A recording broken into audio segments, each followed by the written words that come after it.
ബിജ്ലി മഹാദേവിൽ നിന്ന്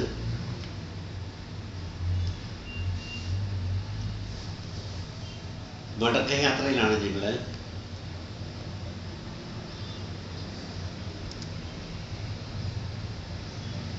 സോളങ്ക് വാലി, മണികിരൺ തുടങ്ങിയ സ്ഥലങ്ങൾ സന്ദർശിച്ചത്.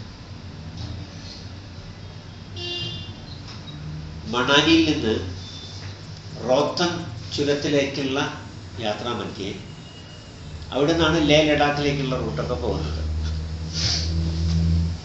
അവിടുന്ന് ഡൈവേർട്ട് ചെയ്ത് പോകുന്ന റൂട്ടാണ് സോളങ്ക് വാലി. കടുത്ത കാലാവസ്ഥയിൽ തന്നെയാണ് ഞങ്ങൾ സോളങ്ക് വാലിയിലെത്തിയത്. 4 അടി 5 അടി കനത്തിൽ മഞ്ഞ് മൂടി കിടക്കുന്ന, മഞ്ഞ് വീഴ്ച സംഭവിച്ചുകൊണ്ടിരിക്കുന്ന സമയമാണ്.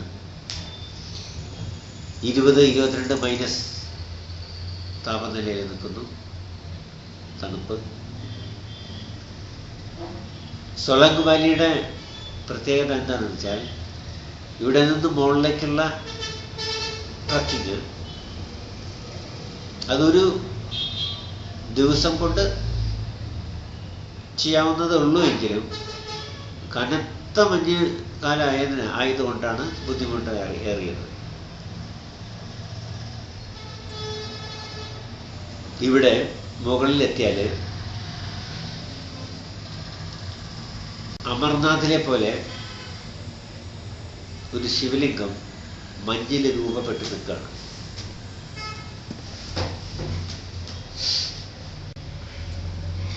ഞങ്ങൾ എത്തുന്ന സമയത്ത് 25-26 അടി വരെ ഹൈറ്റിൽ ഈ ശിവലിംഗം ആയി കഴിഞ്ഞിട്ടുണ്ട്.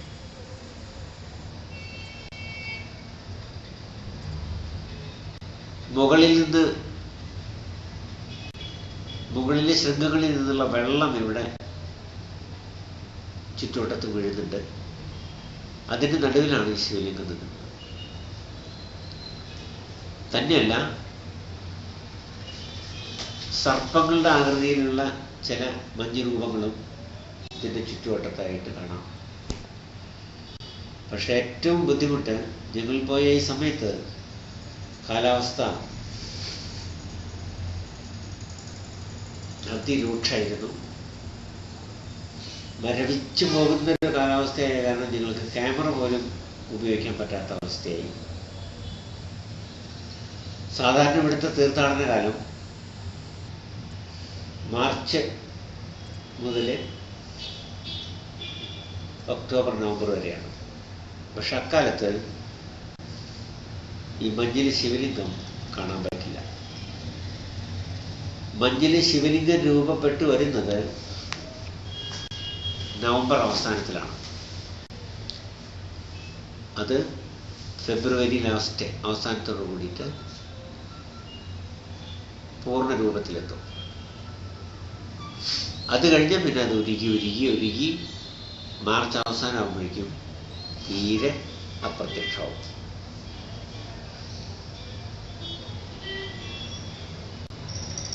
ഈ ശിവലിംഗത്തിന്റെ താഴെ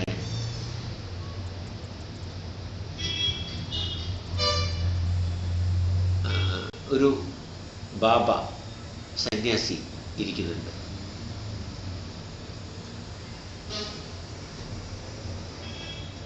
ഈ ബാബയുടെ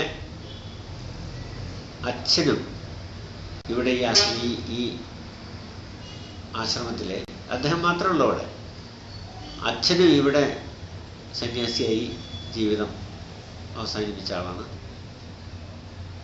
അമർ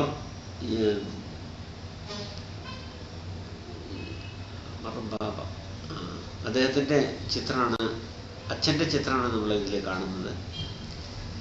ഞങ്ങൾ ചെല്ലുമ്പോൾ ഈ ബാബ സമാധി അവസ്ഥയിൽ ഇരിക്കുകയാണ്. ടാർപോളിൻ ഷീറ്റ് കൊണ്ടും ചില തകര ഇതുകൊണ്ടൊക്കെ ഉണ്ടാക്കിയ ഒരു ചെറിയ ആശ്രമമാണ് അവിടെ ഉള്ളത്. ഇദ്ദേഹം അവിടെ ഭക്ഷണമൊന്നും ഉണ്ടാക്കുന്നതായിട്ട് കണ്ടില്ല. തീർത്ഥാടകർ ചെല്ലുമ്പോൾ അവർക്ക് അവിടെ ഭക്ഷണം, ഞങ്ങൾ അവിടെ ഭക്ഷണം ഉണ്ടാക്കി, അതിന്ന് അദ്ദേഹം ഒരു ഓഹരി കഴിച്ചു. അതല്ലാത്ത സമയത്ത് ഭക്ഷണം ഉണ്ടാക്കണ്ടോ എന്നുള്ളത് അറിയില്ല. കാരണം അദ്ദേഹം അധികമൊന്നും സംസാരിക്കാത്ത ഒരു പ്രകൃതമായിരുന്നു. പക്ഷേ നല്ല സിദ്ധിയുള്ള ഒരു സന്യാസിയാണ്. അദ്ദേഹത്തിനൊന്നും വേണ്ട.